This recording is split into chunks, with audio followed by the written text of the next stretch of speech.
merci à toutes et à tous d'être ici pour ce débat. Au nom du groupe Alpha, de Secafi et Sémaphore, nous essayons toujours de mettre au débat, avec un temps d'avance, les sujets de demain qui traversent les entreprises, qui traversent les représentants du personnel et, in fine, les salariés. L'année dernière, nous étions ici sur un débat sur l'intelligence artificielle et le travail. Et comme pour ce débat d'aujourd'hui, vous pouvez retrouver l'ensemble des échanges sur la chaîne YouTube de Secafi. Un sondage en 2024 indiquait que 75% des DRH déclarent privilégier les profils les plus jeunes dans le cadre de leur recrutement. 60% des seniors actifs craignent de subir des discriminations en lien avec leur âge, baromètre du défenseur des droits. Enfin, selon la DARES, 32% des femmes seniors sont en temps partiel contre 11% des hommes. Là aussi, on retrouve une forme d'inéquité. On va accueillir dans quelques instants nos intervenants, mais avant, je tiens à remercier Caroline Olivier et Marie-Astrid Clergeau qui nous ont aidés à préparer ce débat, notamment Marie-Astrid, qui devait être sur scène avec nous, mais qui est souffrante. Cette année, donc, on va parler de la préservation des compétences et de manière de prévenir l'usure professionnelle sous toutes ses formes. Alors, comment prendre le sujet? Comment s'y préparer? Comment agir? Je vais inviter Jean-François Foucard, secrétaire national en charge des parcours professionnels à la CFE-CGC, à me rejoindre, ainsi que François Luçon, président d'Actance, cabinet indépendant de conseil et de protection sociale et d'actuariat, à venir également sur scène, Tong Shor, président de Senior Force Plus, Patrice Guézou, directeur de l'offre développement du capital humain chez Sémaphore, et enfin Antoine Raymond, responsable du pôle études et prospectives au sein du groupe Alpha.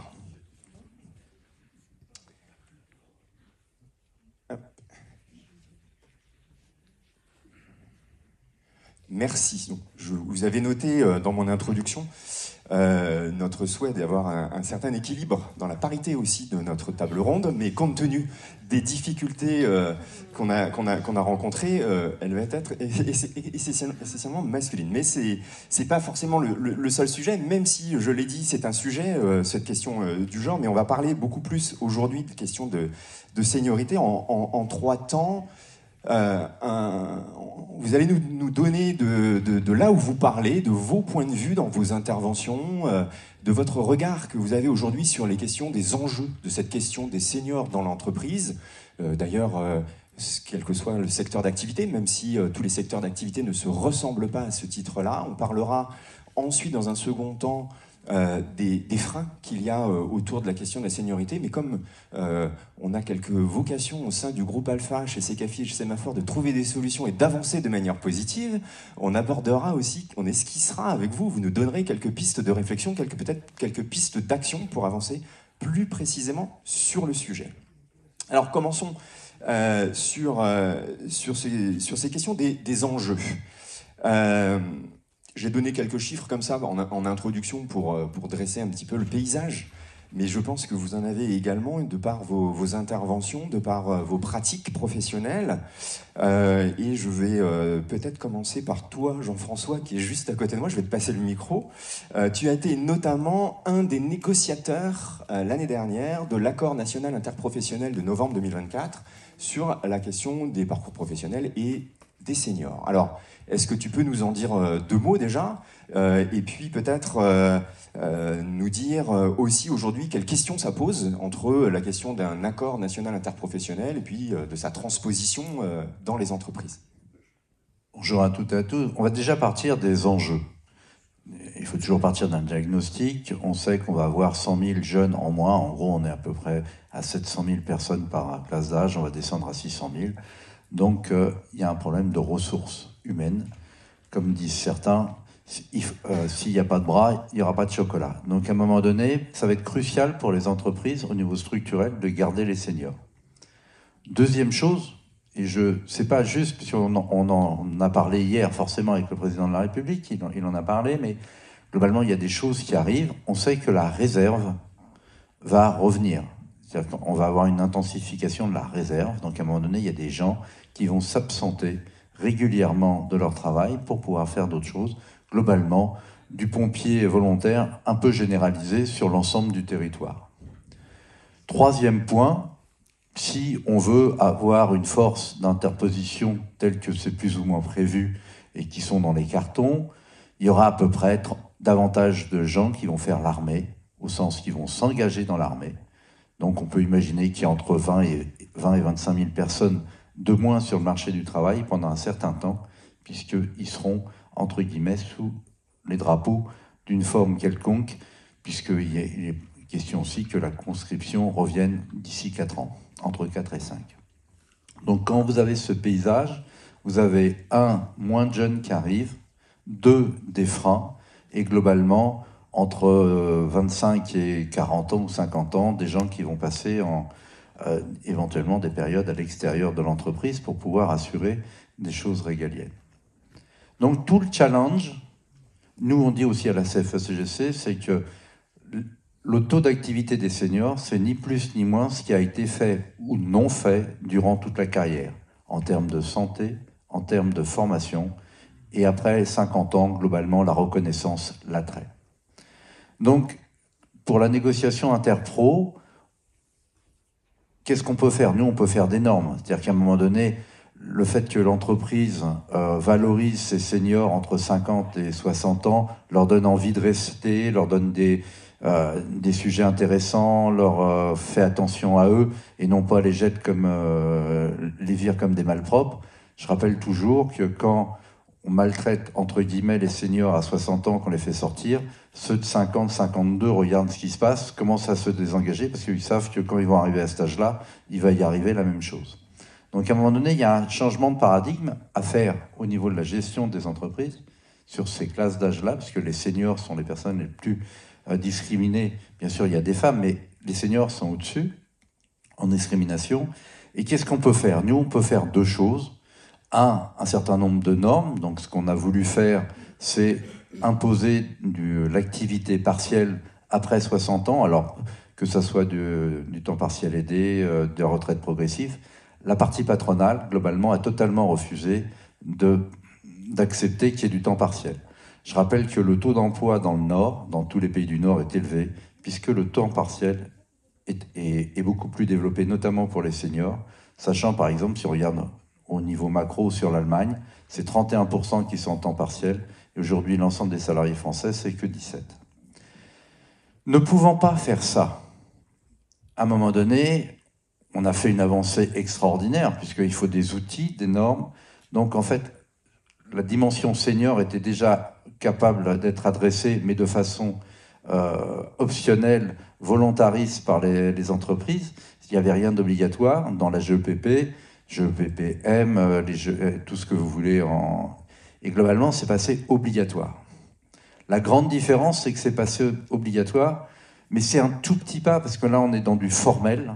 Je veux dire, si les entreprises ne l'accaparent pas et veulent faire juste un accord pour faire un accord, parce que avec les indicateurs RSE et autres, ça ne servira à rien. Il faut passer non pas dans du formel, mais des questions, des objectifs par rapport à leurs besoins. Et ils vont en avoir énormément, les entreprises. C'est-à-dire qu'à un moment donné, il faut se rendre compte qu'aujourd'hui, et je finirai là-dessus, dans le diagnostic, aujourd'hui, entre 60 et 64 ans, vous avez globalement 30% qui sont soit à la retraite, soit en invalidité, dans la tranche 60-62. Après, au-dessus de 60, vous avez 30% qui sont en retraite pure, 30% qui sont en activité. Donc, en gros, la prolongation de l'âge de la retraite fait que les gens qui sont en activité, on les prolonge, voire il y a une attrition. Et il y a 30% des gens qui sont ni en emploi, ni au chômage. Et globalement, l'enjeu, c'est qu'un certain nombre de ces personnes-là, à court terme, puissent réintégrer, rester, puisqu'à un moment donné, souvent, elles s'en vont, parce qu'elles sont dégoûtées, et à la limite, elles ont, entre guillemets, assez d'argent pour pouvoir vivre pendant un an et demi, et globalement, il y a un décalage. Et dernier point, il faut se savoir qu'aujourd'hui, à l'heure actuelle, en 2024, les stats, c'est le rapport de la Cour des comptes qui le met. La moyenne d'âge des gens qui vont à la retraite, c'est 63 ans et 5 mois. Voilà.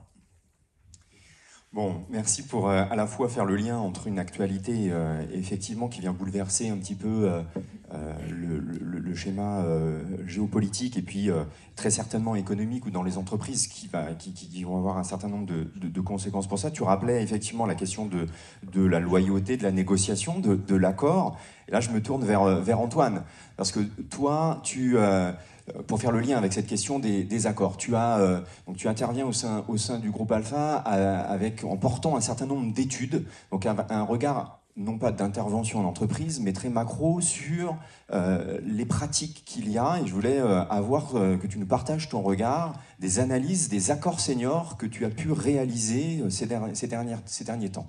Est-ce que je peux en parler après ? Tu peux en parler après. Tu vas peut-être vouloir réagir d'abord à ce qu'a dit Jean. Je voudrais réagir, effectivement.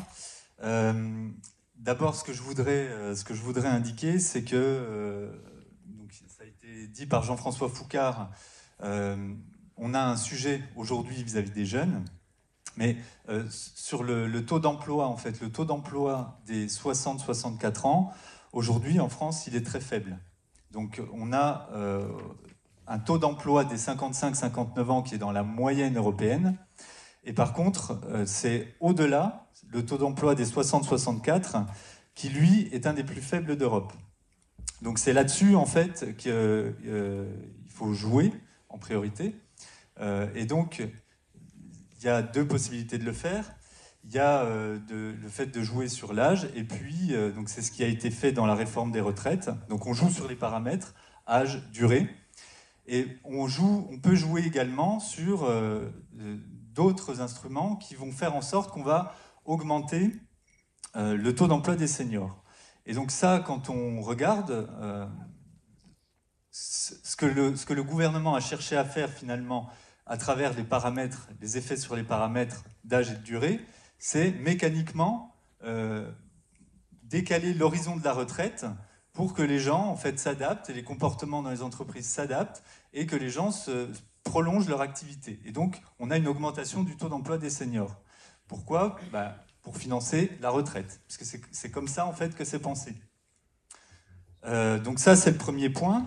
Et en fait, on se rend compte d'une chose, c'est que on n'est pas obligé pour ça. Il y a deux stratégies. Ça, c'est une stratégie, mais on n'est pas obligé d'augmenter l'âge ou la durée de cotisation. Il y a certains pays qui ont augmenté leur taux d'emploi des seniors sans toucher à l'âge. Et qui l'ont augmenté de façon significative. C'est-à-dire, aujourd'hui, ce qu'on ambitionne de faire avec la réforme des retraites de 2023, certains pays, en termes d'augmentation du taux d'emploi des seniors, l'ont fait uniquement en modifiant les comportements dans les entreprises et les branches. Donc ça me semble être quand même un préalable important à rappeler.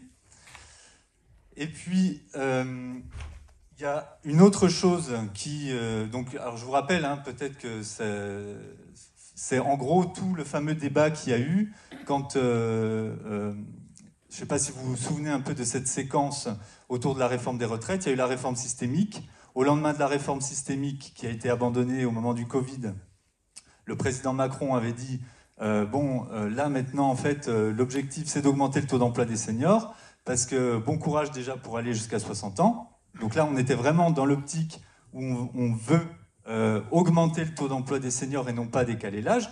On veut faire en sorte qu'il y ait plus de gens en emploi, alors qu'il y en a une partie quand même importante qui n'est ni en emploi ni en retraite entre 58 et 60-61 ans. Donc c'était une stratégie. Et puis, sans explication, on a eu quand même des revirements assez conséquents. Réforme systémique, ensuite cette stratégie-là, et sans aucune explication, sans aucune justification, boum, le relèvement de l'âge de la retraite, de l'âge légal.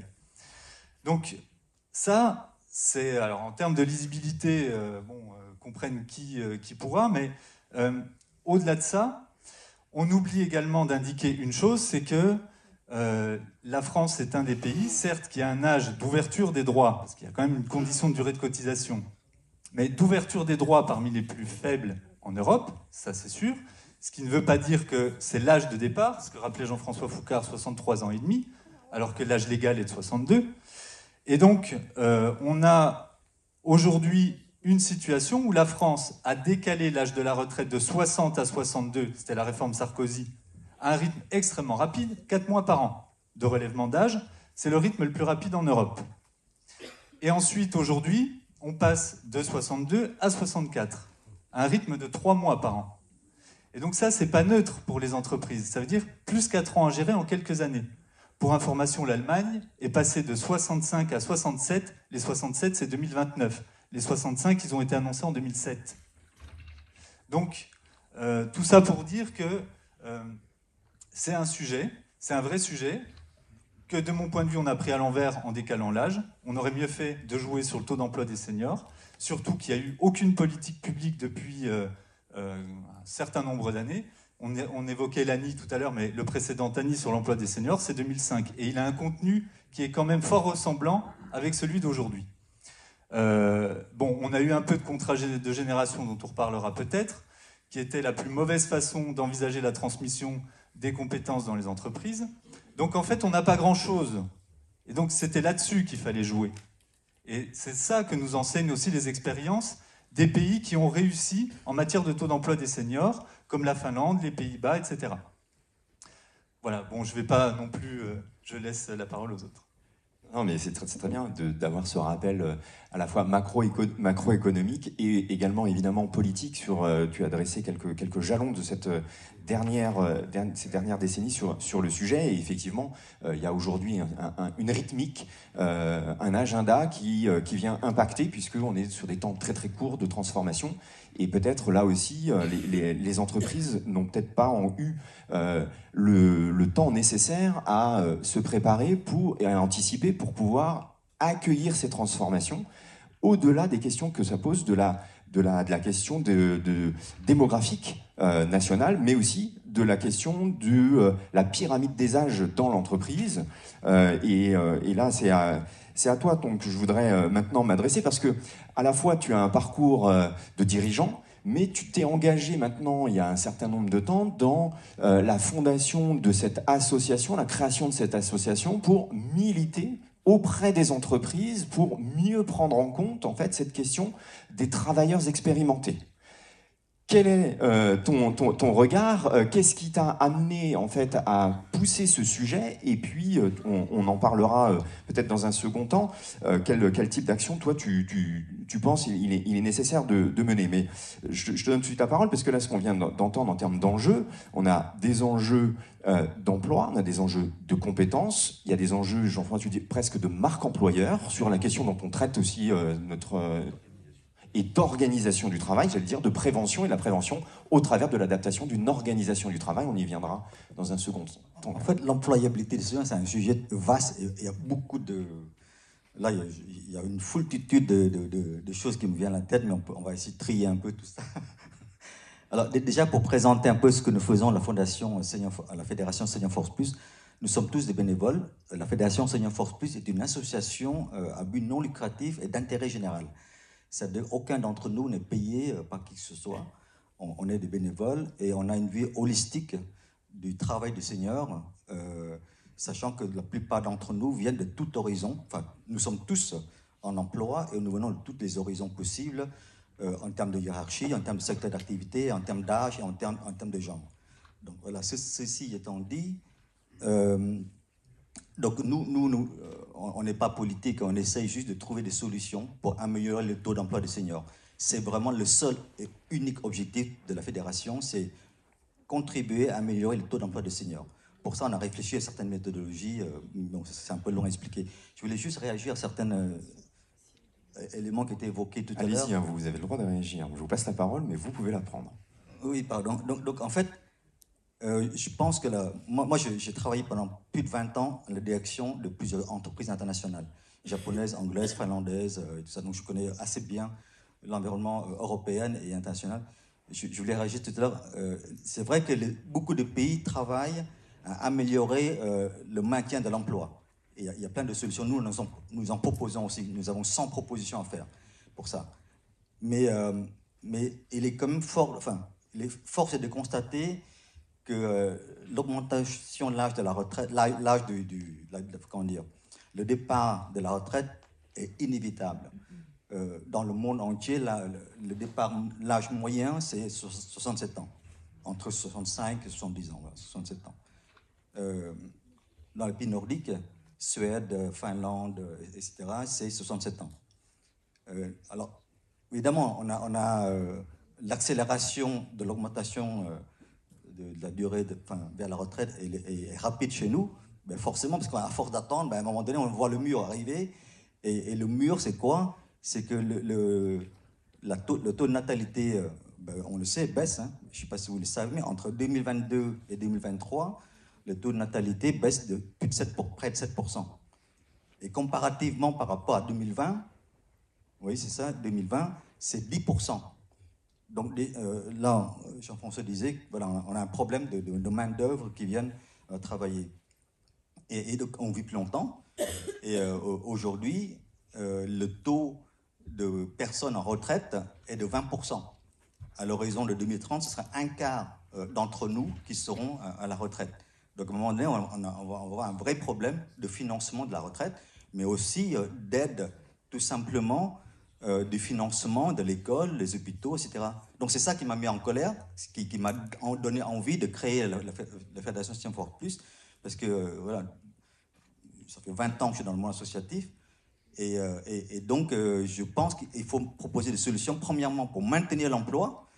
Ça, c'est vital, parce qu'avant de retrouver, il faut déjà le rester en emploi. Et deuxièmement, comment trouver des solutions pour remettre les gens en emploi. Les problèmes ne sont pas si simples. Hein. Nous, on a identifié 3 types de problèmes. Le problème de stéréotypes, le problème d'accompagnement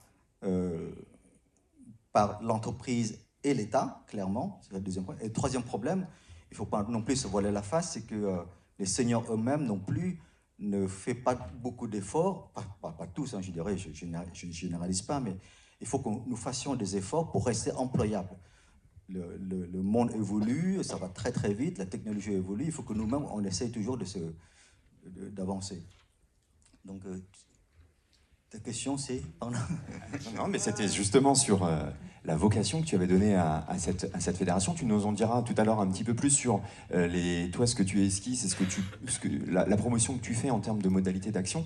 Mais effectivement, la question de l'enjeu de compétence, c'est aussi un enjeu de compétitivité de l'entreprise. Hein. Compétence et compétitivité pour les seniors, et en tout cas le regard d'entreprise, sont extrêmement liés. François, toi, tu accompagnes justement les entreprises, les branches sur des problématiques collectives de santé. Tu disais comment on reste en emploi. Donc ça veut dire qu'il y a la question aussi de l'usure professionnelle, de sa prévoyance. Tu interviens, François, sur la prévoyance, l'épargne retraite, auprès des partenaires sociaux, en mettant en place un certain nombre de solutions. Tu nous en diras peut-être quelques mots dans la dernière partie de l'échange. Mais quel est ton regard, toi, de ton point de vue, avec cet angle particulier que tu as dans le monde de l'entreprise? Merci, bonjour à tous. Merci Jean-Mathieu. Tu as invité tout à l'heure à préciser, à rappeler de quel endroit on parlait. Alors, dans les conseils en protection sociale, mandatés beaucoup par des entreprises et des commissions paritaires de suivi, conseils en protection sociale et en actuariat. Alors, l'actuaire qui sommeille en moi ne dort que d'un œil, donc il se réveille assez vite et j'entends pas mal de chiffres, donc je vais rebondir là-dessus. Même si ce n'était pas exactement ce que j'avais prévu, c'est pas très très grave. La première partie, c'était au niveau de la société, les entreprises, et au niveau individuel, un petit peu la vision senior par rapport à ces 3 niveaux, donc la société, les entreprises et individuellement. Quelques éclairages actuariels. Attention. La vague de fond, c'est la dénatalité. Voilà, ça on peut se boucher les oreilles, fermer les yeux. C'est un tsunami, c'est une vague de fond. Voilà. Et il n'est pas question, je ne rentrerai pas dans le débat capitalisation, répartition, ce n'est pas le sujet. Il y a des équilibres démographiques qui sont structurants. Voilà. Et quels que soient les dispositifs qui soient plus démographiques autour de la répartition ou plus financiers autour de la capitalisation, le problème foncièrement, c'est un problème de transfert entre des générations au profit d'autres à un instant donné. Et fondamentalement, c'est la démographie qui dirige tout. Voilà. Vous parlez des gestionnaires financiers, vous leur dites parlez-moi de démographie, ils commencent à comprendre que ça a une importance sur les rendements futurs. Donc quelque part, c'est assez fédérateur, c'est que la démographie va appeler des solutions pour tout le monde, quelle que soit la mécanique retenue, que ce soit un mix ou pas de répartition de capitalisation, c'est pas le sujet. Et la dénatalité, eh bien, c'est une vague de fond qui va se retrouver partout. Et je pense qu'on va se japoniser, se coréaniser, se germaniser, s'italianiser. On pensait que l'Italie était à l'abri de tout ça, c'est pas vrai. C'est pas vrai. Donc ça veut dire qu'il faut peut-être s'inspirer d'exemples où, j'allais dire, l'estime de soi, le sentiment d'utilité ne s'arrête pas au coup près de l'âge légal. Ça, c'est assez franco-français de dire qu'il y a un avant où on travaille pas mal, beaucoup ou trop, mettons à 120%, puis un après où on s'arrête à 0. Voilà. Donc le côté dénatalité va être déterminant dans la suite de nos aventures pour trouver des solutions dans l'entreprise. Ce sera la dernière partie, mais dans la partie suivante de nos interventions collectives. Et puis à l'autre bout du spectre, il y a l'individu. La question d'actuaire, la mortalité dépend de l'âge. Voilà. Eh bien, il y a 2 événements dans la vie de tout un chacun qui engendrent une surmortalité indépendante de l'âge. Interaction avec le public. Quels sont ces 2 événements? Ah, vous attendiez pas. Non. Alors, il y a... Non. Non plus. Ah, c'est bon, super question. Non, il y a la retraite, le départ en retraite. Le départ en retraite, c'est surtout un départ en retraite non préparé et brutal. Ça, vous regardez la surmortalité dans les 2 ans qui suivent, quand vous n'avez pas préparé votre bilan, votre compte d'exploitation, votre vie à remplir tous les jours, c'est potentiellement dévastateur. Et en matière neurologique, en matière d'équilibre et de santé, c'est déterminant, c'est dévastateur. Et l'autre, c'est le veuvage. Voilà. C'est bon, ça réagit, c'est bon. Donc, il y a le veuvage, donc ça, c'est la vie de tous les jours et les chocs que ça engendre, et la retraite non préparée. Voilà, donc ça pour dire que, et je terminerai là, je vais passer la parole, s'il y avait un message, c'est le biseau. C'est-à-dire qu'il faut arrêter le coup près, et j'entends parler de temps partiel. Ça, c'est une réponse, excusez-moi, on ne se connaît pas encore, mais je vais flatter les uns les autres. C'est une réponse intelligente, c'est-à-dire que ça n'est pas du taille patron, du je t'impose et c'est la loi. La réponse, c'est du biseau, du cousu humain, du local, de l'adapter à quoi? La réforme sur les retraites, elle ouvre un certain nombre d'outils sur lesquels on va revenir juste après. Mais les outils en question, lorsqu'on regarde comment les appliquer, la retraite progressive, le cumul emploi-retraite, toutes ces choses-là, moi ce que j'appelle l'accompagnement des fins de carrière, dont on parle depuis une dizaine d'années dans nos activités, l'accompagnement des fins de carrière, c'est quelque chose qui ne se pense pas au niveau national, pas au niveau de la convention collective, mais ça peut, pas forcément au niveau du groupe industriel, peut-être de l'entreprise, mais souvent du site, voire des postes de travail. Là, c'est vraiment, c'est du cousu humain parce que ça renvoie à des réalités souvent managériales. Donc, c'est vraiment une question d'organisation d'équipe, de relations clients, etc. Enfin, on peut tout imaginer, on développera ça après. Donc voilà, la dénatalité d'un côté, et puis le côté, évitons le coup près autant que possible, le biseau, et le biseau, ça passe sans doute par des solutions de temps partiel, choisies, intelligentes, etc. etc. On y reviendra.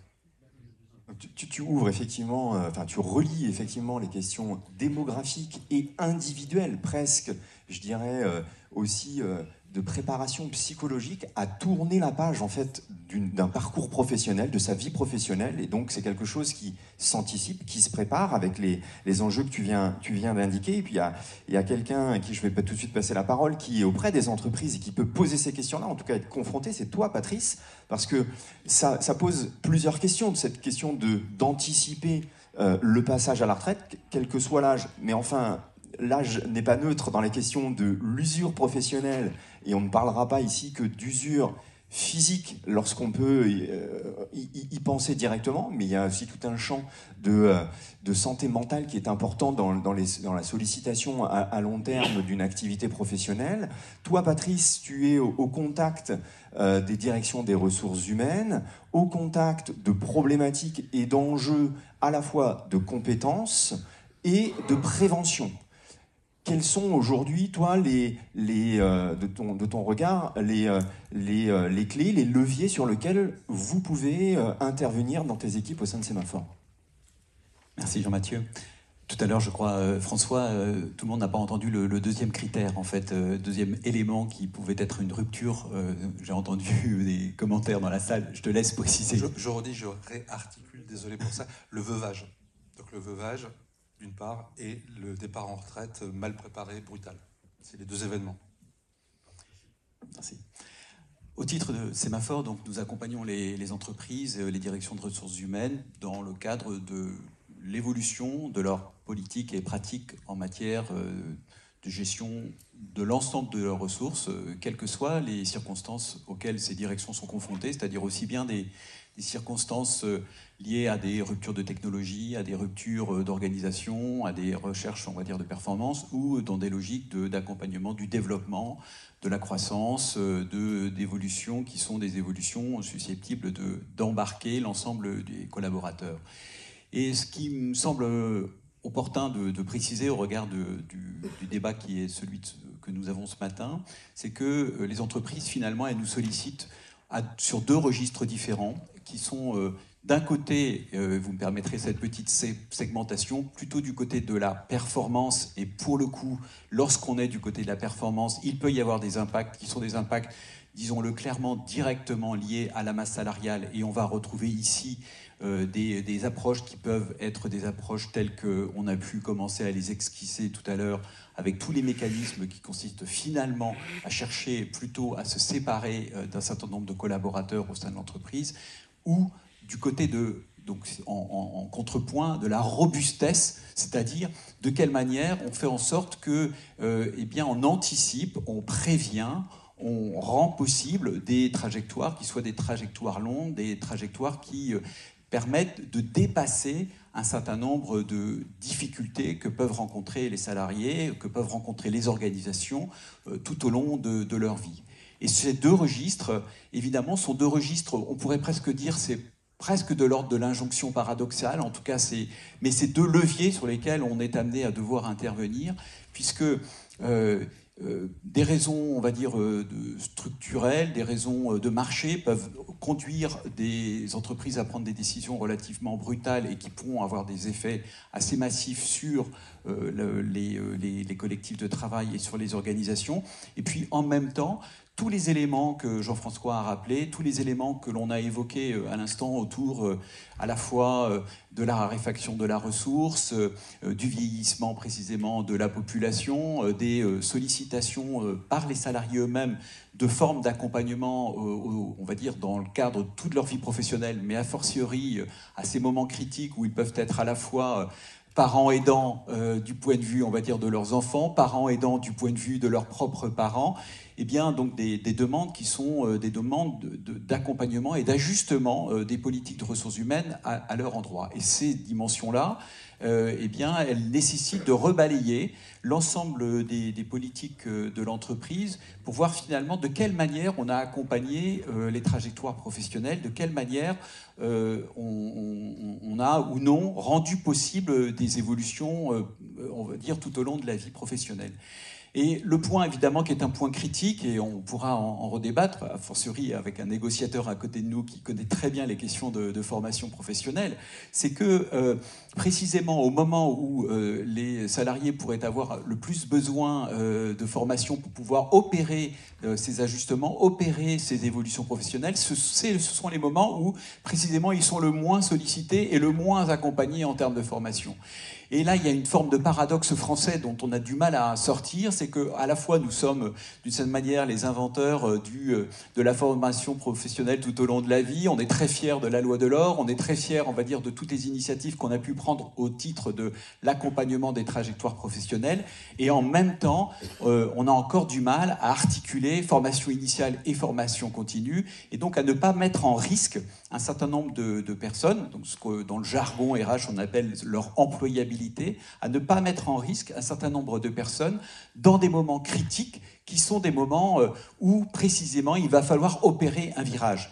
Et ce virage, c'est évidemment, on le sait, on les connaît aujourd'hui, c'est l'intelligence artificielle, c'est les transitions écologiques, c'est toutes les formes d'évolution et robotisation qui peuvent percuter les entreprises et où, pour le coup, la capacité à apprendre, la capacité à pouvoir utiliser des formes de rebond, des ressources qui sont des ressources propres, liées finalement à la fois à la trajectoire en formation initiale et à la formation continue, vont être absolument majeures pour que cette employabilité ne soit pas de l'ordre du fantasme, mais de l'ordre de la réalité et de leur accompagnement.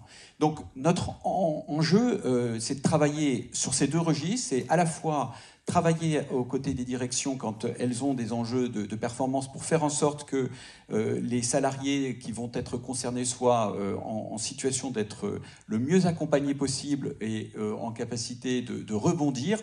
Et là, on partage cette conviction avec Tong et l'association qui est plaçons le senior au cœur, plaçons le senior dans sa trajectoire comme étant d'abord, on va dire, l'acteur avec lequel il faut le plus réfléchir et concilier. Et puis de l'autre, travaillons tous les éléments, et donc c'est la gestion de carrière, c'est la formation, c'est les mobilités professionnelles, c'est toutes les dimensions qui sont très structurantes dans une vie professionnelle, qui sont de nature à pouvoir faciliter les rebonds et à rendre possible précisément des fins de carrière qui soient des fins de carrière, qui ne soient pas des fins de carrière en échec, mais des fins de carrière au contraire qui à la fois rendent possible de nouveaux rebonds professionnels et aussi bien dans l'entreprise qu'à l'extérieur de l'entreprise, à l'image de ce que disait François autour d'une logique de départ en biseau.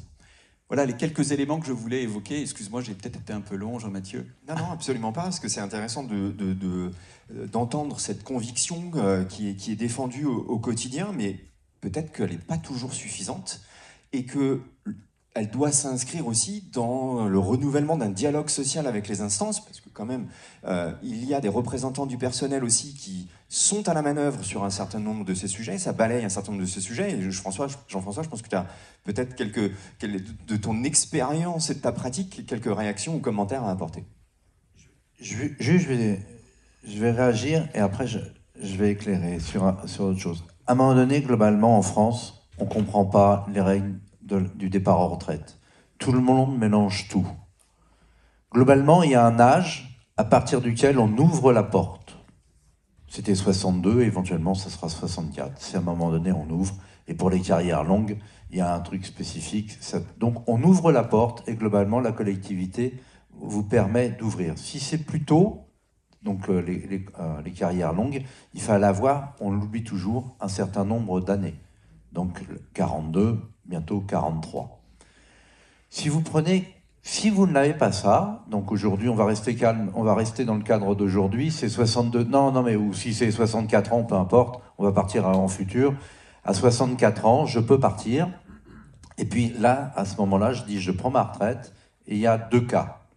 Soit je suis à taux plein, j'ai mes 43 annuités, puisqu'on se met dans ce rapport-là, donc j'ai ma retraite à taux plein. Sinon, si je ne l'ai pas, par chaque année, on calcule la retraite que je devrais avoir, et par chaque année manquante, on enlève 5%. Ça, c'est la première chose, on dit on enlève 5%. C'est les 1,25% par trimestre, ça fait 5% par an. Après, on s'est dit, parce qu'on a plein de paramètres en France, on a un autre paramètre qui a 67 ans, on annule cette pénalité. On l'annule. On a une autre borne qui a 70 ans, c'est les entreprises peuvent vous mettre d'office à la retraite. Donc on a déjà des bornes qui sont très très loin. À 67 ans, qu'est-ce qui se passe? C'est qu'on annule la pénalité, mais il reste toujours la proratisation. La proratisation, c'est le nombre de trimestres que vous avez acquis sur le nombre de trimestres demandés. Donc admettons, vous avez 41 ans de cotisation sur les 43 ans demandés. Là, ça vous fait perdre 2,33% par année. Si vous êtes avant 67 ans, donc il n'y a pas, et vous n'avez pas eu, on n'annule pas les choses, vous perdez 7% de votre retraite. Donc si vous avez 3 ans de moins, vous avez perdu 21%. Donc c'était une incitation pour que les gens restent dedans. On oublie tous collectivement, il y a un rapport ANACT en 2002 qui explique avec les 35 heures, l'ANACT, l'Agence nationale pour l'amélioration des conditions de travail, que ça sera excessivement difficile de repasser au-dessus de 60 ans à l'époque, de prolonger la retraite, parce que l'intensification du travail fera qu'à un moment donné, les gens vont avoir de plus en plus de mal à rester, puisqu'on a eu des problèmes de TMS dans les années 2000 avec les chaînes, puisqu'ils étaient passés de 52 à 48, enfin ils travaillaient 48 minutes, ils étaient passés à 52 minutes. Maintenant, on a tous les problèmes d'ordinateur et on a énormément de problèmes d'AVC qui sont en train d'arriver ou de crise cardiaque. Donc, les mécanismes de retraite n'est pas bien intégrés ni par les DRH qui, globalement, le niveau moyen des DRH a excessivement baissé en France. Non, mais il faut le dire, hein, au niveau sociétal et ainsi de suite, à un moment donné, ils connaissent le droit pour virer les gens, mais à un moment donné, pour gérer les choses, on a du mal. Après, on a mis un magnifique slogan. C'est un slogan qui est merveilleux. Je parle sous le couvert de l'ancienne haut-commissaire pour réenchanter la formation. On a un slogan qui est la formation tout au long de la vie. En fait, c'est un slogan si on ne s'en occupe pas. Et quand on arrive au niveau des seniors, on dit il faut les former, mais c'est trop tard si on ne les a jamais formés tout au long de la vie. À un moment, l'écart peut être trop important. Une entreprise, c'est quand même pas... Le but du jeu, c'est pas uniquement de former, c'est de produire. Donc il y a un retour sur investissement. Donc si vous formez les gens à 62 ans et qu'il faut 4 ans pour avoir un retour sur investissement et qu'à 2 ans après ils sont partis, ça ne va pas le faire. Donc il y a bien une continuité. Ce qu'on n'a pas aujourd'hui. Aujourd'hui, on sait qu'entre 45 et 50 ans, c'est le moment crucial. Changement de vie. J'ai fait la formation ou le métier que mes parents ont voulu, mais moi j'avais d'autres attraits. Je divorce, je veux changer de région, les métiers ne sont pas là. Il y a énormément de choses qui se passent comme ça. Aujourd'hui, les entreprises, tout a été fait et pensé pour la retraite, pour le travail, pour quelque chose de masculin à temps plein. On est en France, on est toujours dans ce paradigme-là. Il faut passer, à un moment donné, à avoir davantage de souplesse, du temps partiel à un moment donné, des temps pleins à d'autres. Ce que fait Schneider aujourd'hui, il y a quelques entreprises qui se disent, à 50 ans, ils réinterrogent, est-ce que vous voulez freiner, est-ce que vous voulez accélérer, dans quelle disposition vous êtes psychologiquement et on vous accompagne. À chaque fois, il y a des choses. C'est comme ça qu'on a pu régler, entre guillemets, les évolutions des femmes dans les grandes sociétés pour pouvoir monter. À un moment donné, elles avaient raté le train parce qu'elles s'occupaient des enfants. Et il y a des entreprises qui disent à 40, 45 ans, quand elles sont libérées, entre guillemets, est-ce que vous voulez rentrer dans la course ? Oui, je vous accompagne. À un moment donné, il faut faire attention à la ressource, sachant, parce que ça a été dit par le monsieur, que la tranche d'âge, c'est contre-intuitif, hein, qui est le plus touché par les aidants, c'est 35-45 ans. C'est eux qui ont le plus, qui s'occupent des aidants. Donc c'est là où ils doivent s'occuper des aidants, ils doivent s'occuper des enfants, c'est là où ils doivent faire leur carrière, c'est là qu'il faut tout, et à un moment donné, ils explosent. Donc à un moment donné, l'organisation du travail, la façon dont on n'abîme pas les gens, parce qu'on parle souvent, il faut savoir, par exemple, le bâtiment c'est le meilleur. Il faut savoir qu'à un moment donné, si vous êtes parent normalement constitué, vous ne l'envoyez pas dans le bâtiment, il y a 20% de morts. Il rentre à 20 ans, à 50 ans, soit il y a 20% de chances qu'il soit mort ou handicapé. Globalement, si vous êtes parent, ça réfléchit quand même un peu. Donc à un moment donné, il y a des choses à faire sur la santé et l'organisation du travail pour pas que ça soit trop pénible en amont, qu'à un moment donné, on fasse des trajectoires professionnelles qui ont des choses qui ont du sens, avec un drame, parce qu'on n'a pas au niveau collectif, ça ne peut pas être que les entreprises qui gèrent ça, c'est qu'à un moment donné, il y a une dimension individuelle où les gens doivent choisir, parce que pour la carrière professionnelle, il faut que ça vienne. Et les gens, aujourd'hui, la nouvelle génération, de plus en plus, a envie de zapper. Dernier point sur le taux d'activité que personne n'entend sur les jeunes. On dirait que c'est un truc qui est génial. On ne fait pas la corrélation. On veut que 60% d'une tranche d'âge soit dans le supérieur, et un diplôme supérieur, donc 45% bac plus 5. Avec la capacité de l'éducation, le nombre de redoublements, en moyenne, les gens sortent à 23 ou 24 ans, voire plus. Donc ils sortent avec leur diplôme, ils ne peuvent pas être au travail. Ils sont dans les études. Mais ça, c'est un choix collectif qu'on a du mal à assumer. Voilà, donc à un moment donné, c'est comment on gère tout ça, quoi. Il manque un peu de cohérence quand même. On a quand même des politiques, en moyenne, qui, globalement, le niveau est... Alors là, il est proche de zéro, quoi. Je veux dire, dans les 3/4 du temps, ils ont un indicateur, il faut qu'ils fassent du buzz, mais après, il n'y a rien qui va derrière. Il n'y a pas de cohérence, il n'y a pas de suivi. Et c'est pas monsieur, je veux dire, mais sur la démographie, on sait très très bien, quoi. Je veux dire, l'ampleur, par exemple, si je prends un dernier exemple, sur les médecins, mais tout le monde le sait que la démographie a augmenté. On a le même nombre de médecins qu'en 1950, mais sauf que les médecins, ils sont en train de vieillir. Et donc, à un moment donné, on a un trou. Et c'est ballot, pour former un médecin, il faut 10 ans. Et donc, le temps d'appuyer sur le chose, c'est comme pour les mines. Hein. On va construire une mine, on dit on va mettre une mine, elle sera exploitable, c'est 15 ans. Il y a des délais incompressibles. Donc, plus tôt les entreprises se mettront en marche, plus tôt elles auront des chances de survie. Alors, enjeux, on a balayé quelques enjeux, tu le rappelles encore sur ces questions politiques et démographiques. Bon, revenons aussi à un périmètre entreprise, parce qu'il y a des questions qui sont à traiter au quotidien dans l'entreprise, dans les instances, dans les débats, dans les échanges qu'il peut y avoir, et il y a un certain nombre de freins, en fait, à la fois à l'emploi des seniors, ou des freins à la mise en place d'un certain nombre de dispositifs d'accompagnement. On pourra revenir, comme l'indiquait François, et tu l'esquisses aussi, Jean-François, sur la question individuelle. À un moment donné, on peut avoir aussi envie de tourner la page et pas forcément s'inscrire encore dans une dernier épisode de sa carrière professionnelle. Donc il y a des choses qui existent, il y a des pratiques. Antoine, et c'est là que tu vas nous parler des accords sociaux. Ton regard un peu transversal, dis-nous en quelques minutes un petit peu quelle est la pratique aujourd'hui de négociation, et peut-être que ce n'est parfois que d'une ouverture à la négociation, parfois peut-être de déclaration de belles intentions, mais il y a certainement des choses, à l'instar de ce que nous donne comme exemple Jean-François, qui peuvent inspirer ou donner des idées. Alors, je vais en parler, mais... Si, allez. Je vais en parler. Alors, déjà, ce qu'on peut dire, c'est que c'est un sujet qui est peu abordé dans les entreprises. Et donc, nous, on a essayé de l'estimer tout simplement à travers les accords d'entreprise. Donc, on a dans le groupe Alpha, en fait, une base de données des accords publics qui sont sur Légifrance. On a structuré cette base de données et on peut faire des choses relativement poussées avec. Donc, on a essayé d'abord d'identifier les accords qui traitaient de mesures seniors, pour les quantifier. Et du coup, ça, c'est pas simple, parce que autant il y avait en 2010 une obligation de négocier sur l'emploi des seniors, autant cette obligation a disparu. Et aujourd'hui, potentiellement, le type d'accord qui s'y prête le plus, des mesures seniors, ce sont les accords de GEPP. Mais ce ne sont pas les seuls accords. On peut trouver des mesures seniors dans des accords de temps de travail, dans des accords de QVT, dans des accords spécifiques de fin de carrière, etc., etc. On a comptabilisé à peu près 12 thèmes d'accords possibles dans lesquels il pouvait y avoir des mesures seniors. Donc il y a un saupoudrage, c'est ça que je veux dire. Il y a une forme de saupoudrage de la manière d'aborder la qui peut se justifier par le fait que, effectivement, on a vu des mesures de réduction du temps de travail, donc ça peut être cohérent de le traiter dans un accord de temps de travail.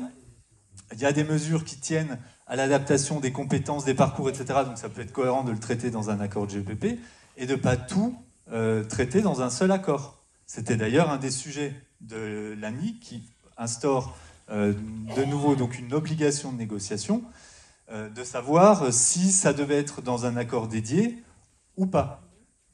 Bon, de mon point de vue, il me semble que c'est quand même pas mal de le faire dans un accord dédié, parce qu'il y a quand même un enjeu de lisibilité, de connaissance des dispositifs, etc. dans l'entreprise.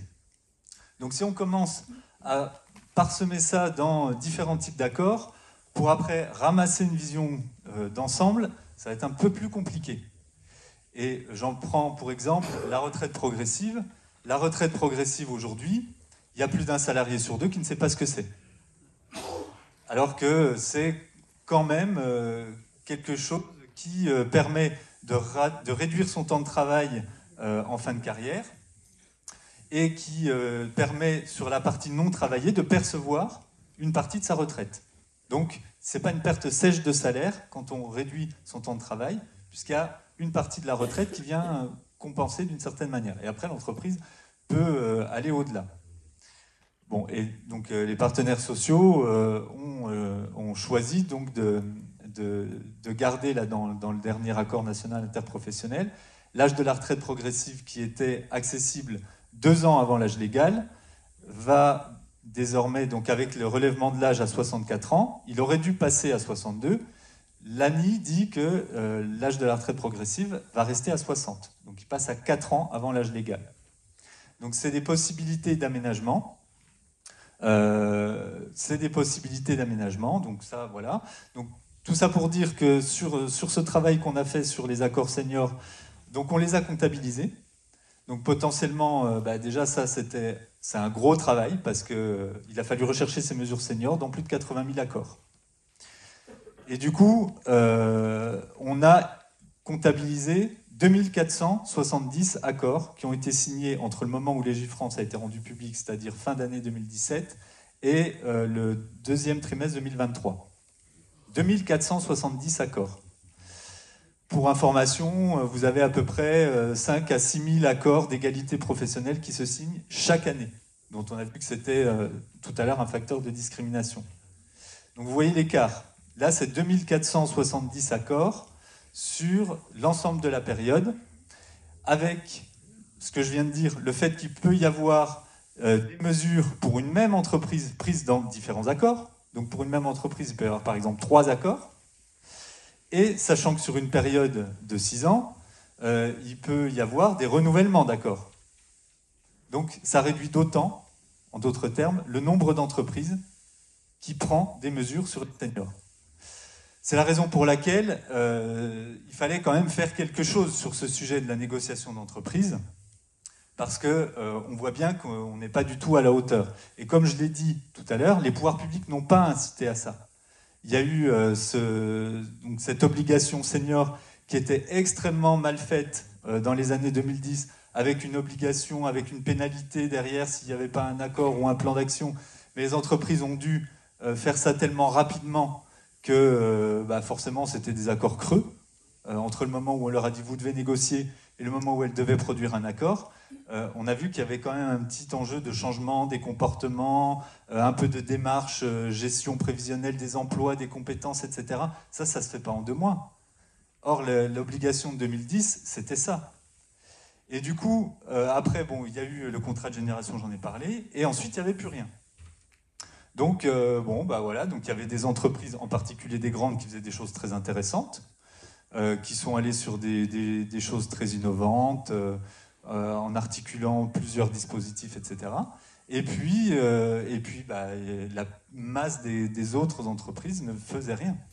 D'où ce que je disais, c'est que du point de vue de la puissance publique, qu'est-ce qu'on a fait? On a réduit les dispositifs de sortie anticipée, en se disant les gens vont s'adapter, et on n'a rien fait en fait pour inciter les entreprises à changer les choses.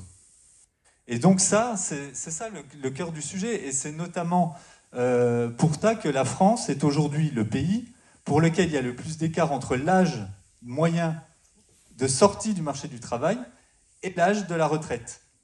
Il y a une distance en fait entre l'âge auquel les gens sortent en moyenne et l'âge auquel ils peuvent prétendre prendre leur retraite. Et donc c'est pour ça que je disais que oui, on peut tout à fait relever de l'âge parce qu'il y a des enjeux de financement, etc. Mais il y a quand même cet écart-là à combler, et ça, il faut pas nier qu'en France, on est quand même les plus mauvais. Et ça, ce sont des enjeux à prendre au cœur de l'entreprise. Patrice l'indiquait tout à l'heure.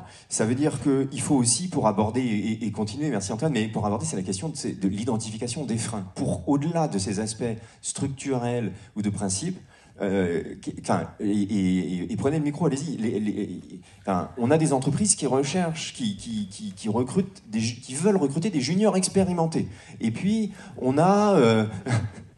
et qui coûtent pas cher. Et puis, c'est pas parce qu'on est un travailleur expérimenté qu'on est un excellent pédagogue pour pouvoir mentorer un plus jeune, pour pouvoir transmettre son savoir dont on a fait l'acquisition au fil des années, un savoir qui est d'ailleurs souvent, pas souvent, mais très souvent invisible. Au-delà de la prescription, de l'organisation du travail, il y a tout un savoir-faire qui n'est pas rendu visible, et c'est ça qui constitue aussi la richesse intrinsèque des travailleurs expérimentés. Donc il y a un certain nombre de freins dans l'entreprise au-delà de ces questions démographiques ou de politiques. Alors, pour vous aussi, vous les voyez, vous y êtes confrontés. Peut-être on va parler de solutions, j'espère bientôt. Mais en termes de freins, mais déjà des freins, le premier frein que nous on constate, ce sont les stéréotypes.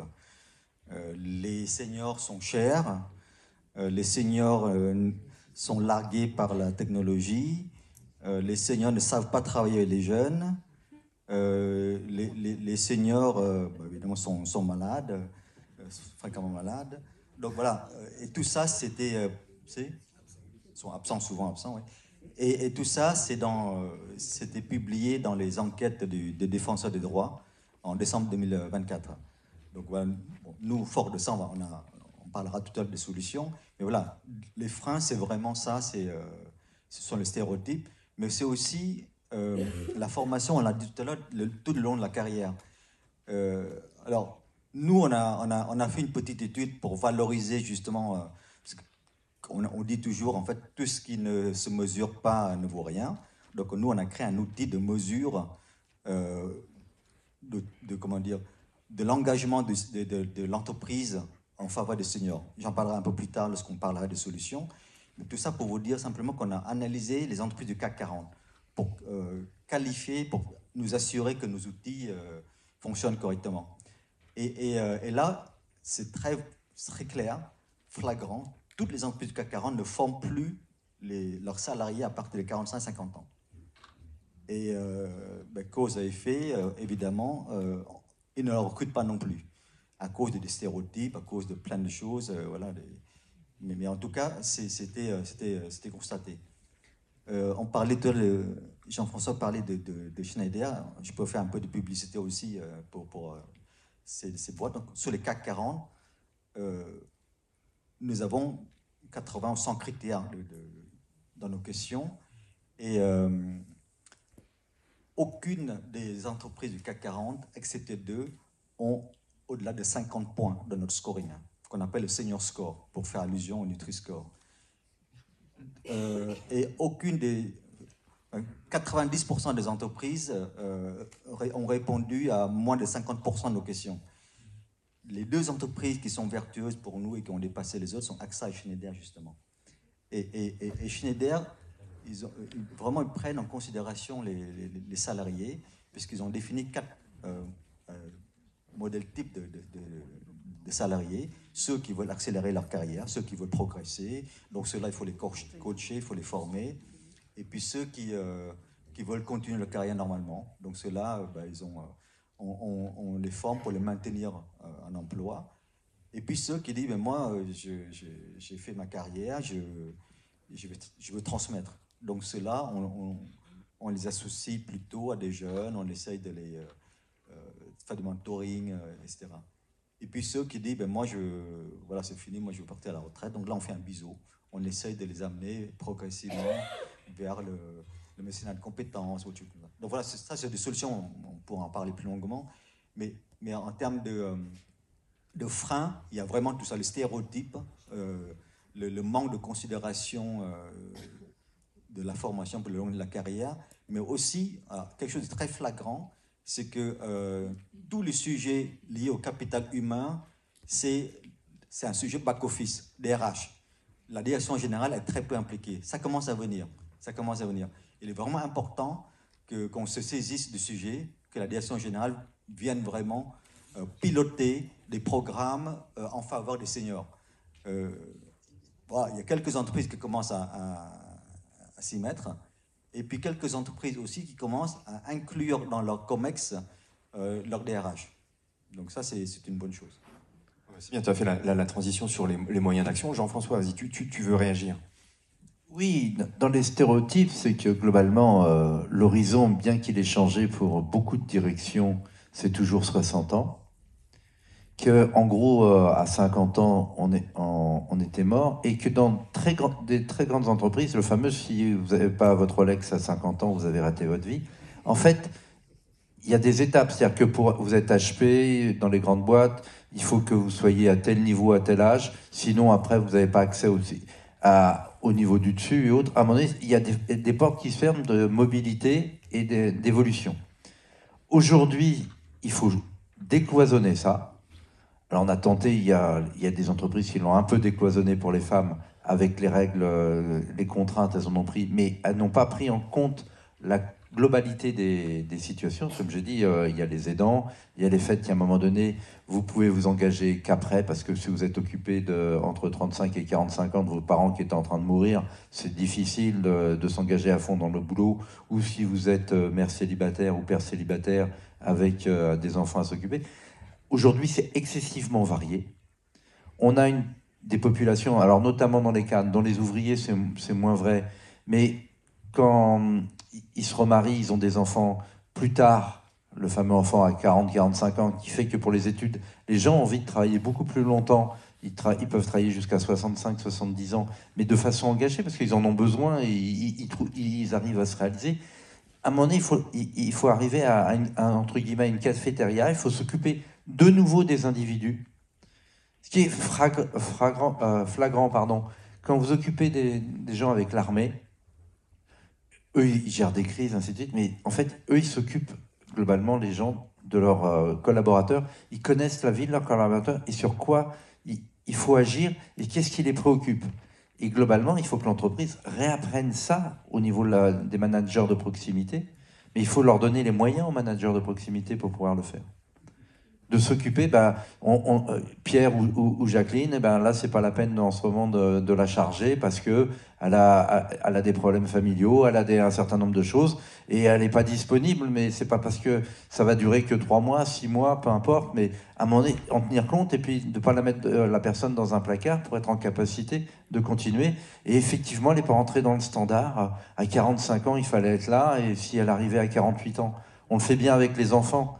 Aujourd'hui, Bac plus 5, le nombre des gens qui sortent à Bac plus 5 à 23 ans, il n'y en a quasiment aucun. Ils sont tous entre 24, 25, 26 ans. Parce entre j'ai changé de voie, j'ai redoublé. On nous dit qu'il faut tout le temps avoir des passerelles. Et c'est le seul endroit au niveau de l'entreprise où il n'y a quasiment aucune passerelle.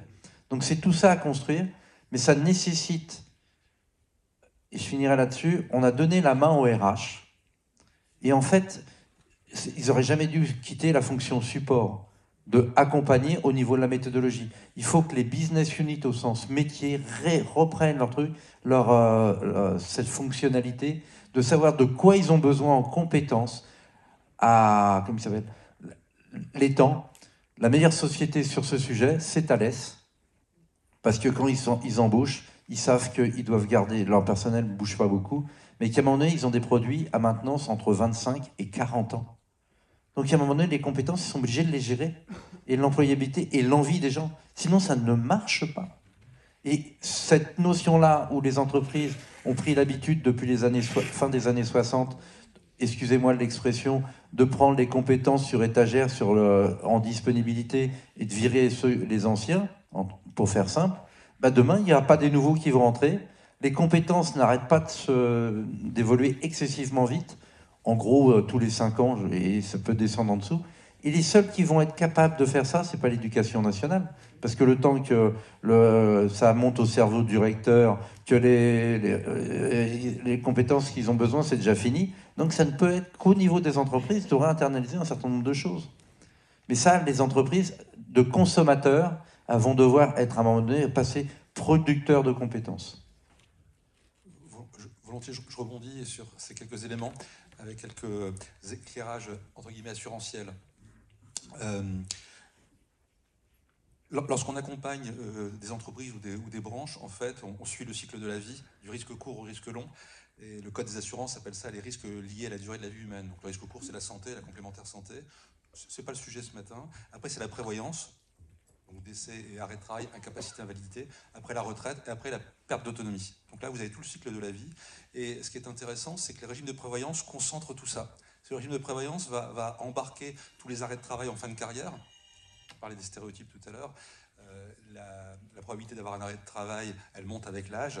Et la durée et le passage en invalidité montent avec l'âge. Ça, c'est assez mécanique. Maintenant, qu'est-ce qu'on peut faire pour lutter contre ça ? Quand on raisonne plutôt, pas frein, mais plutôt solution. Quand on regarde le régime de prévoyance, qui peut apporter une solution ? Alors on pourrait se dire, tiens, il y a l'assureur. Alors, je ne voudrais pas faire naître trop de déception.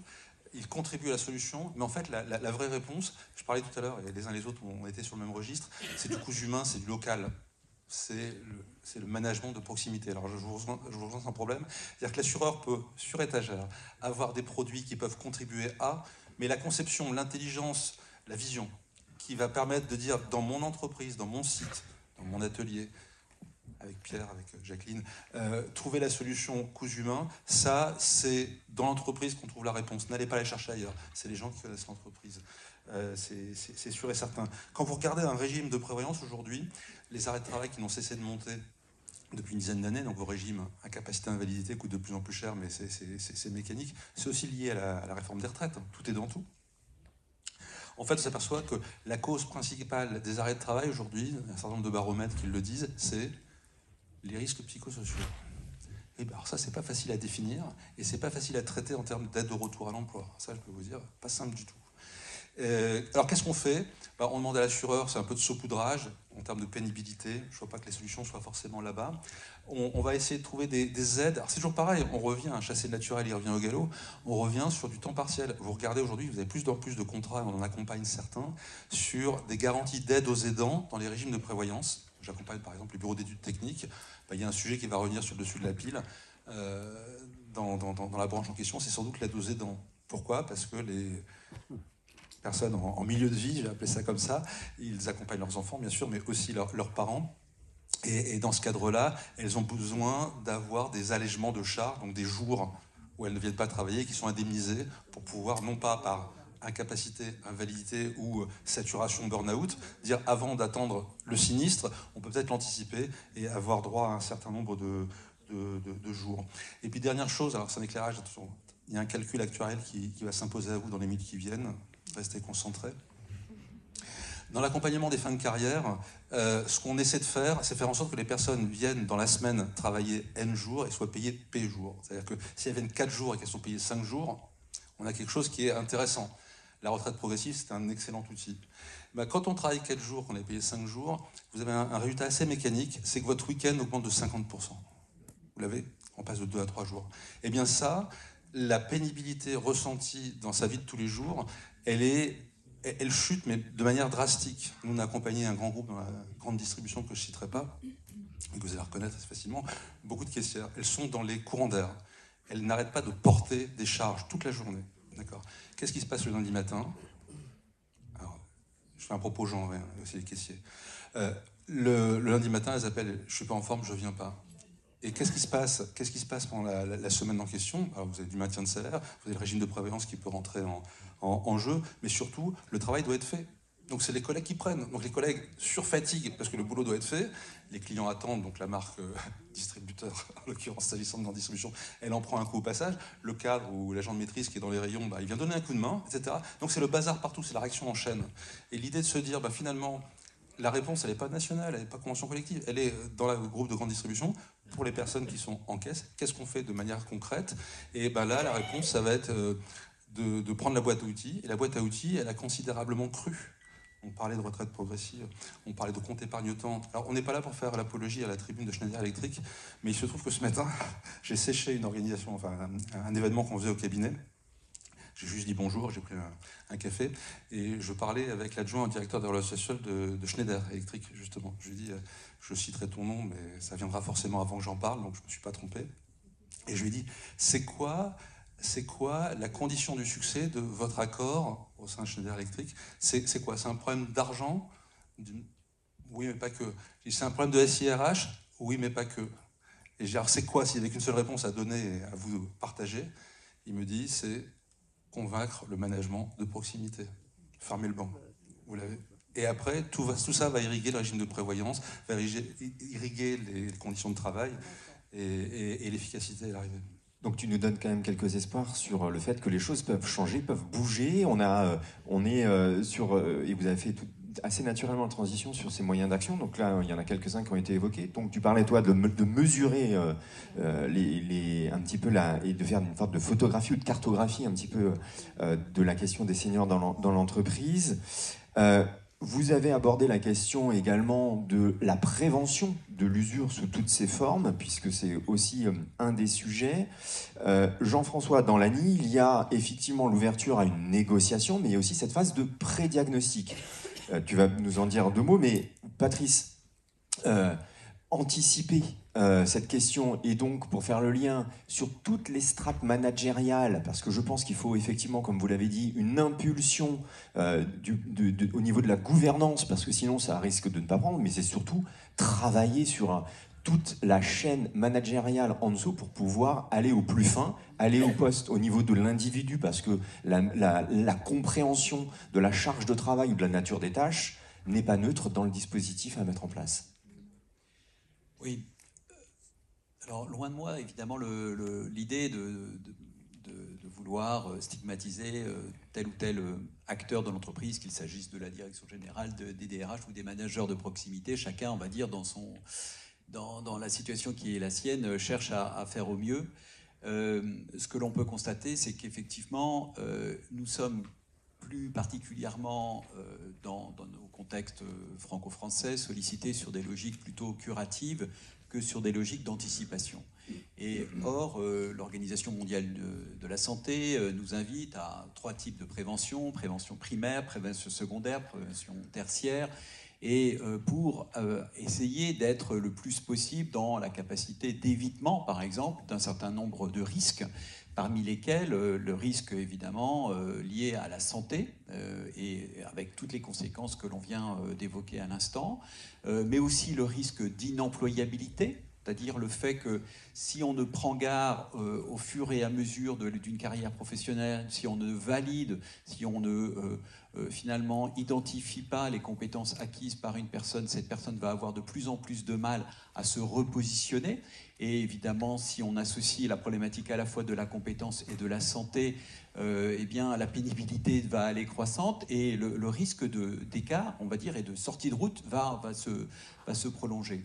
Donc, ce que nous considérons, on va dire, et ce que nous observons, c'est que pour pouvoir faire en sorte que cela progresse, il faut en fait, d'une certaine façon, identifier les rapports de force tels qu'ils peuvent se constituer.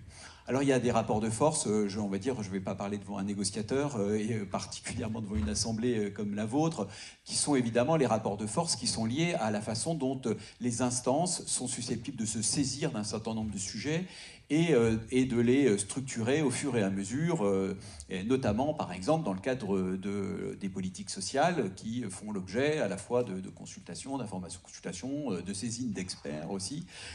Bref, des moments qui sont des moments au cours desquels il est possible d'identifier à la fois les bonnes pratiques et puis de projeter des évolutions. Mais ne nous arrêtons pas là. Il y a évidemment un sujet autour de l'organisation, c'est-à-dire la façon dont, alors par organisation, j'entends le management, la fonction ressources humaines en qualité de fonction support et d'appui, se saisit d'un certain nombre de thématiques autour de l'organisation, des séquences de travail, de la pénibilité, évidemment de la problématique de la transmission, et ce, face aussi, on a évidemment moins parlé des jeunes ce jour que, on va dire, on aurait pu le faire par ailleurs, mais évidemment dans un contexte où vous avez une raréfaction et donc la nécessité d'être dans une logique d'attractivité.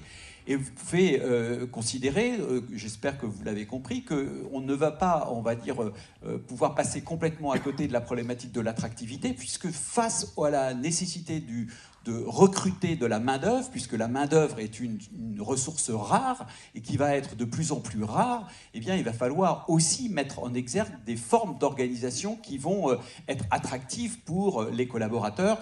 Souvent, on a été amené à évoquer ce sujet-là pour les jeunes, parce que les entreprises sont dans une bataille, effectivement, de recrutement de la population des jeunes, mais comme, de fait, cette population des jeunes va, on va dire, se raréfier, le sujet va se poser de la même manière pour les seniors et donc pour les dernières parties de carrière professionnelle. Et donc, l'enjeu d'être capable de réfléchir à des organisations qui soient des organisations tenant compte des aspirations des personnes et tenant compte, évidemment, des enjeux de production, c'est un élément qui va, on va dire, questionner un management et des fonctions de ressources humaines qui ont un peu perdu l'habitude de réfléchir sur ces registres-là au profit d'approches qui sont plutôt des approches par dispositif. Et dans dernier rapport de force, et c'est une manière pour moi de passer la parole, Tong, c'est que dans les rapports de force, il y a aussi la question, évidemment, de la marque employeur, c'est-à-dire de la façon dont les entreprises se comparent les unes les autres, se regardent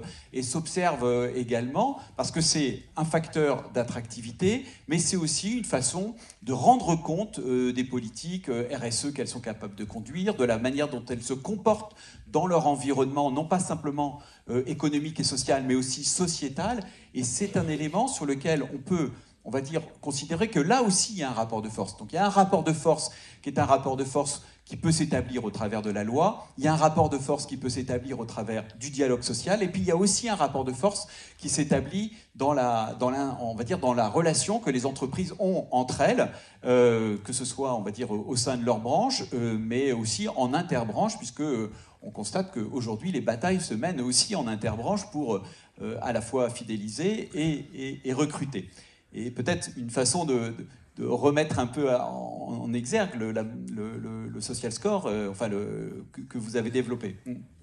Un terme, en fait, moi, je ne suis pas dans le monde que je vis, enfin, je suis peut-être un rêveur, mais le mot de rapport de force, à chaque fois, ça me choque. On est dans un pays où c'est vrai qu'on est toujours dans un rapport de force. Et je pense qu'il y a un moyen consensuel de régler le problème. Parce que vous savez quoi? Tous autant que nous sommes là, on sera tous seigneurs un jour. Et on sera tous morts un jour. Donc le problème doit être réglé et doit nous dépasser pour régler ce problème. Et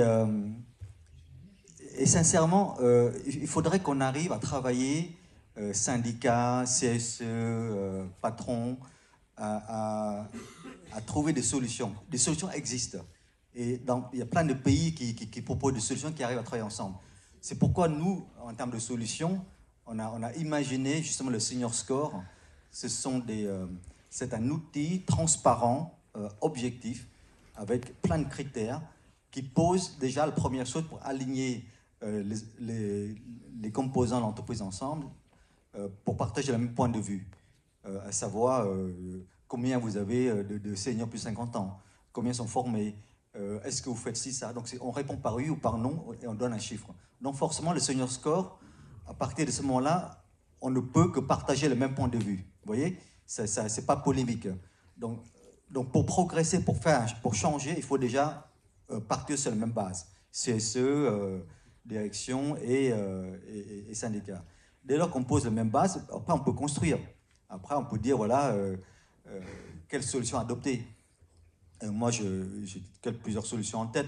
Déjà, si on parle du patron, du côté gouvernance, c'est déjà que la direction générale puisse s'intéresser au capital humain. Parce que c'est là, c'est important. Moi, toute ma vie de dirigeant, j'ai toujours considéré que c'est ça un vrai, ce qu'on appelle capital de l'entreprise. C'est ça qui fait mieux produire, mieux être plus compétitif, etc. La formation tout le long de la carrière, c'est super important. Ça, aujourd'hui, dans les entreprises, on a plutôt tendance à former les salariés en fonction de leurs besoins de l'entreprise. Moi, le challenge que je propose, justement, on a discuté avec la ministre il n'y a pas longtemps, c'est de dire qu'il faudrait qu'on arrive à imaginer de former les personnes en fonction de leur carrière à eux, à elles. Et du coup, si la personne s'en va pour une autre entreprise, ben nous qui recrutons, on recrute aussi des bonnes compétences. Donc, il y a un cercle vertueux qui fait que les personnes qui sont formées en fonction de leur carrière ben, sont toujours au top niveau de l'employabilité. Et les entreprises, quand on la recrute, elle aura toujours des personnes au bon niveau. Donc voilà, il y a... Donc du besoin de mesurer, de cartographier, d'identifier, hein, de descendre voilà. À la fois, enfin avoir quelques indicateurs macro au niveau de l'entreprise, mais aussi peut-être descendre à la fois un petit peu plus finement dans l'analyse oui, pour pouvoir agir et les mettre au débat du dialogue social avec les différentes instances représentatives du personnel. Oui, vas-y, ton terme. En fait, nous, alors, juste pour revenir un peu sur la mesure, le Senior Score, on cartographie l'entreprise dans 8 domaines. La gouvernance, le politique de l'emploi, le bien-être des salariés, l'intergénérationnel. Enfin, si ça vous intéresse, je vous les communiquerai, mais je ne vais pas rentrer dans le détail. Mais on parlait tout à l'heure de managers de proximité. Vous savez que les managers de proximité actuellement, ce qu'on appelle le middle management, c'est ce qu'on appelle la génération millénium. Donc, ils sont des années 80. Et il faut comprendre aussi que dans les différentes générations, il y a une vraie spécificité. Moi, je suis parti de la génération X, voire même à baby boomer. On est fidèle à l'entreprise, on est travailleur, on veut faire réussir l'entreprise, on est très engagé. Les milléniums, eux, ils ne sont pas dans le respect de la hiérarchie. Eux, ce qui les intéresse, c'est la réussite de l'entreprise et la valeur ajoutée. Donc, en termes de paradigme, les salariés seniors qui sont en attente des instructions, qui veulent, qui sont dans un mode un peu plus hiérarchique, ben, ça ne colle plus par rapport aux milléniums qui sont millennials qui sont en management. Eux, ils cherchent la flexibilité, la rapidité, l'agilité et une décision beaucoup plus, délégative. Donc, ça... Petit, le temps tourne 20 minutes. Donc, petit mot de conclusion peut-être pour chacun d'entre vous. Et puis Jean-François, donc tu commences. Si on décrypte en fait l'ANI, globalement, on a vu qu'on a 3 problématiques. On a une problématique de santé, on a une problématique notamment donc, de conditions de travail, on a une problématique de parcours professionnel et de formation tout au long de la vie. Et puis, on a une problématique, entre guillemets, de fin de carrière en sifflet et autres, et d'attractivité pour, entre guillemets, ce qu'on va dire les seniors. Dans ces sujets-là, c'est globalement, ça dépend de la politique de l'entreprise, ça nécessite un peu d'argent, c'est-à-dire et non pas un coût, puisque c'est les salariés, donc de la masse salariale, mais de penser en investissement, parce que c'est du capital, puisque je peux maintenir mon capital et comment je l'entretiens.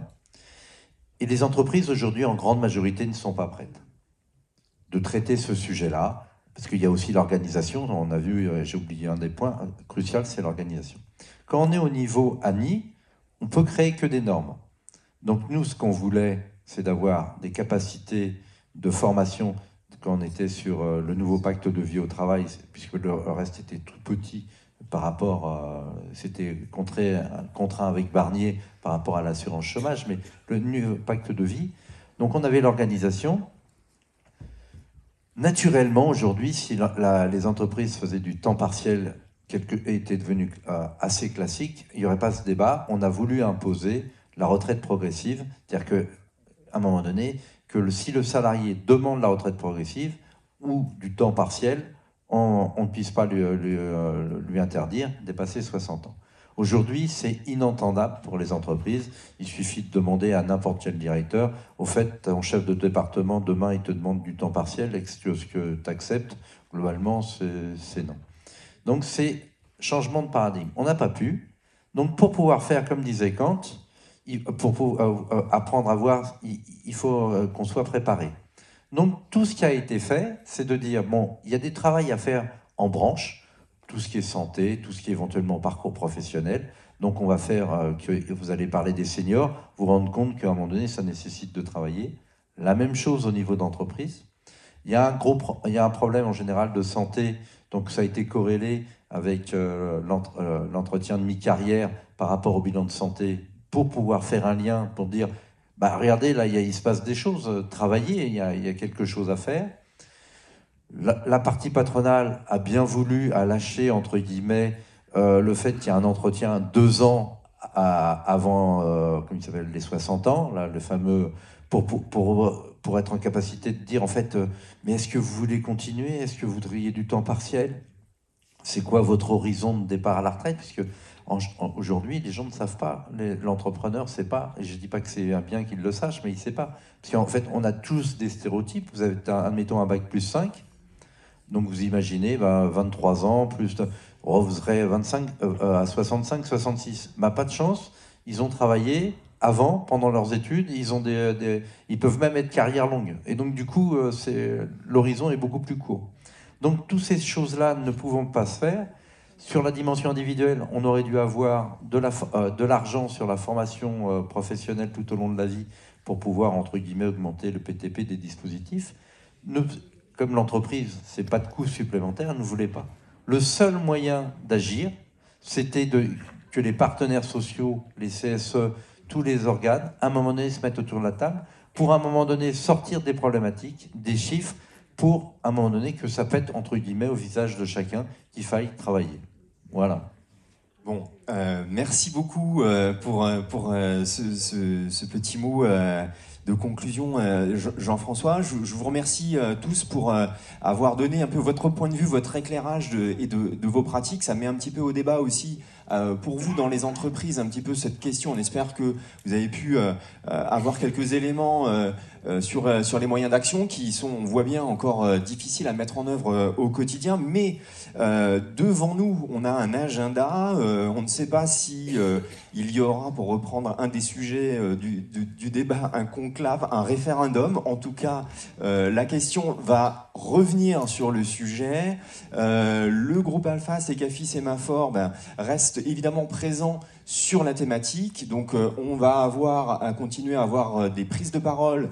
Marie-Astrid, qui malheureusement n'était pas là, a fait quelques tribunes. Vous pouvez consulter aussi pour regarder un petit peu les décryptages qui peuvent être faits au-delà de vos apports, messieurs, ce matin. Donc je vous en remercie. Merci à vous pour votre présence. Il y a un petit cocktail, si vous souhaitez, qui nous attend pour poursuivre le débat avec nos intervenants. Vous pourrez encore leur poser quelques questions et avoir quelques éclairages sur vos propres pratiques.